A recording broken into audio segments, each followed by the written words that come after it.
Rieccoci qui con la seconda parte della mia esperienza con la corsa GSI. In questo caso vi parlo delle 5 cose che invece non mi piacciono della corsa GSI. Siamo all'interno della macchina, quindi cominciamo con qualcosa che vediamo subito da qui.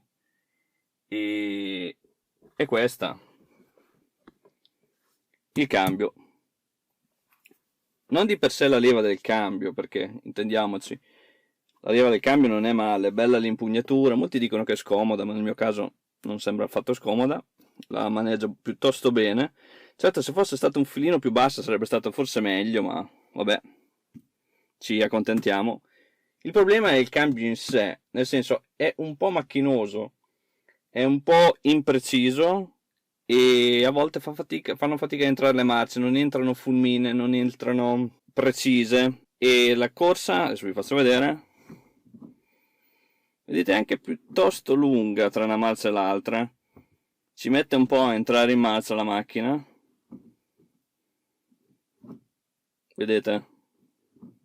È piuttosto lunga e questo penalizza un pochettino la guidabilità della macchina e avrei preferito un cambio un pochettino più rapido, un pochettino più con gli innesti un pochettino più precisi e più ravvicinati, ma fortunatamente questo primo difetto può essere mitigato dall'acquisto di uno short shifter che costa all'incirca sui 180 euro specifico per questo cambio e forse uno degli upgrade low cost, diciamo, più utili per l'Opel Corsa, sia OPC sia GSI, motori turbo in genere che hanno questo tipo di cambio. Quindi cambio un po' macchinoso, ma si può migliorare. Altra cosa che non mi convince dalla macchina è il peso. È una city car piccola, per modo di dire, è sui 4 metri, quindi comunque abbastanza grande, ma il peso non è proprio un peso piuma, infatti parliamo di 1150, all'incirca 1150 kg, che anche se è simile a quello delle rivali come peso, 1150 kg all'incirca, un tonnellata e 100, è comunque un peso abbastanza elevato, il che la penalizza un pochettino nei cambi di direzione o nelle curve in cui appoggi, senti proprio il peso, il trasferimento di carico che se la macchina appunto fosse pesata 1000-1050 kg, per intenderci come una Swift Sport, sicuramente ne avrebbe beneficiato tantissimo e sarebbe stato molto più divertente da guidare. Quindi questa è la seconda cosa. Terza cosa, legata molto al peso, è il consumo. 1400 turbo 150 cavalli, voi direte, è normale che consumi. Sì, è normale, ma non così tanto, o almeno per esperienza personale, io ho provato a tenere il piede molto leggero, sono abbastanza bravo con i consumi delle auto, già con la mia prima auto, prima di questa, un appunto sempre 1400, riuscivo a fare dai 15 ai 16 km con un litro, viaggiando come si deve, dosando bene il piede e conoscendo l'auto. Con questa invece non riesco a farle fare più di 13 km, ma viaggiando proprio come mio nonno. Riesco quindi al massimo a fare 12, 12 e mezzo, fatica ad arrivare a 13 km con un litro, che per chi la usa tutti i giorni può essere un fattore anche magari negativo, perché io la utilizzo tutti i giorni ma non faccio dei grandi percorsi, quindi forse anche il mio consumo è penalizzato da questo, faccio dei tratti brevi, quindi consumo un po' di più l'auto. In ogni caso, il consumo mi sembra un pochettino troppo elevato rispetto a quello che dovrebbe essere, e soprattutto a quello dichiarato dalla casa. E secondo me è molto molto derivato dal fatto che la macchina pesi più che il motore, perché il motore mi sembra bello allegro, bello spinge bene e si dosa piuttosto bene il gas, quindi non è colpa del motore, ma è 100% colpa del peso. Va bene, 3 punti snocciolati. Quarto punto, fattore aftermarket. So che voi guardate questo video soprattutto perché siete degli smanettoni come me, quindi vi piacerà modificare l'auto. Devo dire che la reperibilità delle componenti per questa macchina non è proprio il massimo. Prima cosa, troverete tutto quello che vi servirà verrà dall'Inghilterra al 90%, perché quello è l'unico mercato dove le Opel, o come le chiamano le Vauxhall, spingono forte, dove la gente è più appassionata e quindi ci sono un sacco di preparatori che producono parti e componenti per questa auto. Ma lato carrozzeria c'è poca roba, veramente poche componenti, non troverete paraurti strani, non troverete minigonne diverse da quelle che avete, allettoni poca roba, ci sono delle estensioni, dei flap, roba del genere, pochissima roba, soprattutto per la corsa E, mentre per il modello primo, la corsa D, troverete parecchi componenti, parecchie paraurti e vari ammennicoli, per la corsa E pochissimi, pochissimi. Campo motoristico, comunque prestazionale, sospensioni eccetera, siccome la corsa GSI non è il modello di punta, ma il modello di punta è l'OPC, le cose più spinte, quelle più particolari, le troverete solo per l'OPC, quindi per la GSI che è il 1400 turbo da 150 cavalli, c'è meno mercato e quindi ci sono meno componenti in giro per questa auto. Vi troverete quindi molto spesso ad utilizzare le parti della OPC che bene o male si adattano anche al 1400 turbo. Dovete prepararvi a tirare fuori il borsellino e farvi spedire i pezzi dall'Inghilterra. E sappiamo quanto costa far venire la roba dall'Inghilterra.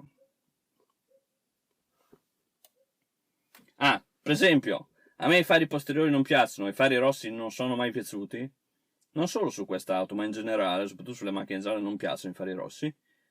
Non esiste un faro aftermarket posteriore né anteriore di sorta sulla Opel Corsa E. Zero, non ne ho trovati uno, ne ho trovato qualcuno sul mercato cinese, ma onestamente non me la sento di comprare roba super cinese tramite Wish eccetera e AliExpress. 4 punti snocciolati, andiamo al quinto, ultimo punto, che è l'unico a cui ho posto rimedio io fisicamente, subito dopo aver preso la macchina, dopo 3-4 mesi, qualcosa del genere. Vi ricordate come nel video precedente vi dicevo che questo scarico qui non è quello originale? Bene, quello originale è ovale e io l'ho sostituito, uno perché gli scarichi ovali non mi piacciono, fanno molto retro, quindi ne ho messo su uno ad uscita tonda singola, molto bello tra l'altro, della Scorpion, quindi ovviamente inglese, importato dall'Inghilterra con i suoi relativi costi, ma soprattutto l'ho cambiato perché la macchina uscita originale dalla casa non fa alcun rumore, proprio zero. Quando giravo con la Yaris della mia compagna, una Yaris 1000, intendiamoci, sentivo più il rumore della sua Yaris che quello della mia corsa, era più invadente. Non riesco a capire come dei produttori costruiscono macchine sportive e non le diano in dotazione, non diano in dotazione a queste macchine uno scarico come si deve. Non dico un record Monza alla 500 in stile 500 Abarth, quello è già troppo, è fastidioso da sentire, ma uno scarico che suona decentemente deve essere installato dalla casa madre. La OPC ha uno scarico, se non erro, Remus, o almeno il finale Remus, e già quella suona decentemente, è già originale stock, mentre questa non suona assolutamente nulla. Quindi se volete un minimo di rumore dovrete per forza andare a intervenire. Non so se si vede, ma è il centrale. In questo mio caso il mio centrale è dritto, completamente dritto, senza silenziatore. Quindi ho comprato un cutback, quindi dal catalizzatore fino all'uscita finale, completamente dritto, tranne il silenziatore qua dietro, questo bombone qui per intenderci. Quindi se volete che la macchina suoni dovete andare a vedere il silenziatore centrale che parte da qua sotto più o meno, dove scende il downpipe, dietro il catalizzatore, e tutto questo tubo qui che va al back box finale, tutta questa parte qui sotto l'auto, tutta sotto la scocca, in pratica dove vi sedete, è un unico gigantesco silenziatore e non ce l'ho sotto mano, se no ve lo mostrerei, ma è qualcosa di assurdo. È un silenziatore gigantesco, lungo come quasi tutta l'auto, e eliminando quello la macchina suona come si deve.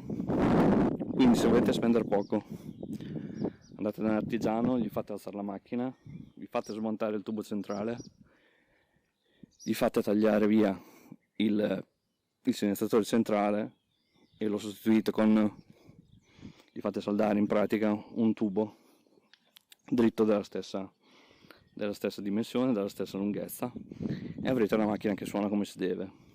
In quel caso il suono della macchina si avvicina di più a quello di una cioè il timbro del suono della macchina è simile a quello di una 500 Abarth. Sentirete quel classico suono, tipo, non so come definirlo, trattoresco, perché mi sa di trattore, a me onestamente non piace. E in pratica sentirete molto il turbo, la turbina, tramite lo scarico. Invece se fate come me, che cambiate il centrale, lo mettete totalmente libero, e in finale cambiate anche il silenziatore finale, al posto di quello stock, avrete un suono diverso.